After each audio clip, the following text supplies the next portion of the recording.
People are being killed in gang warfare in inner cities, certainly across America, probably across the world.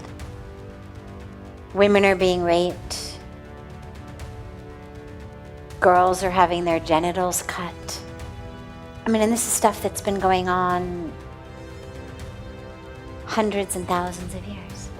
Long before things end up on the shelf that we're allowed to buy them, well, somebody has to make sure that they don't cause adverse reactions. Well, how do they test it? They test them on animals.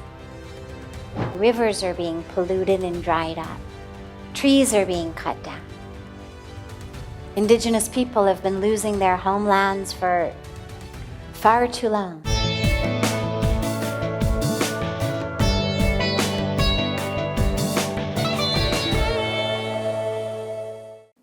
By opening our hearts, allowing our hearts to crack, to break, but not getting wrapped up in the tunnel vision of what news and social media show us. Because there's a lot of atrocities taking place on our planet today. Recent ones in the Middle East, ones prior to that in Ukraine, ones ongoing in Sudan, and there's so many other places wherever you look. People are being killed in gang warfare in inner cities, certainly across America, probably across the world. Women are being raped. Girls are having their genitals cut. And this is stuff that's been going on hundreds and thousands of years, certainly hundreds of years. There's no limit to the atrocities that are taking place. Rivers are being polluted. We're one not only with humans, we're one with animals. Think about the number of animals that are being killed every year so we can have hamburgers and hot dogs and chicken McNuggets. Think about the rats in whose eyes moisturizers and shampoos and mascaras and all the cosmetics that we use are being smeared to be tested for safety. That's how they test them. Long before things end up on the shelf that we're allowed to buy them, well, somebody has to make sure that they don't cause adverse reactions. Well, how do they test it? They test them on animals. Unless you buy brands that specifically say not tested on animals, cruelty-free, you can be sure your mascara, your lipstick, your cream, your shampoo, your whatever it is, was smeared in the eyes, on the skin of bunny rabbits, of other animals. So, we could do it all night. There is atrocity after atrocity. Rivers are being polluted and dried up. Trees are being cut down. Indigenous people have been losing their homelands for far too long. And people are getting married and having babies, helping each other across the street, donating organs, kidneys to each other, donating blood, working in soup kitchens, building schools, building hospitals, running free medical camps, helping each other across the street, carrying each other's groceries, little things, big things. It's all happening simultaneously. And so no, we can't ignore the atrocities, but also we can't ignore the rest. For every child who's being murdered in hatred, a child is being born into a family that's going to love it, and being coddled and adored and welcomed into the world. And for every woman who's being raped and harmed and abused, a girl is being sent off to school, given an opportunity for the first time. So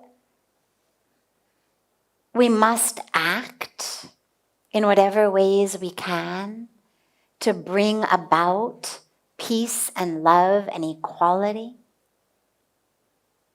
rights, help to this planet, to the humans, to the animals, to Mother Nature.